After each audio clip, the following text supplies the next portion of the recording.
একদিন অনেক রাত্রে বরানগর মঠে স্বামীজি ও মহাপুরুষ মহারাজ একই মশারির নিচে শুইয়া আছেন। উভয়েই নিদ্রিত।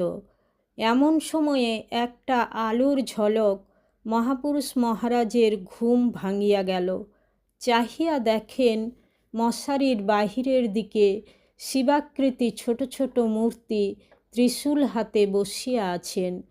তাহাদের শরীর ও ত্রিশূল হইতে অদ্ভুত জ্যোতি নির্গত হইতেছে। উহা তাহার মনের ভ্রম মনে করিয়া তিনি পুনরায় চক্ষু বুজিলেন, কিন্তু আলোর ঝলকে ঘুম হইল না। চাহিয়া দেখেন সেই মূর্তিগুলি সেইভাবেই ধ্যানস্থ হইয়া বসিয়া আছেন। ব্যাপার কি সঠিক বুঝিতে না পারিয়া তিনি স্বামীজিকে ডাকিয়া সব বলিলেন ও তাহাদের দিকে তাহাকে লক্ষ্য করিতে অনুরোধ করিলেন। স্বামীজি কিন্তু উহাতে কোনরূপ ভ্রুক্ষেপ না করিয়া পাশ ফিরিয়া শুইলেন এবং তাহাকেও ঐরূপ করিতে বলিলেন।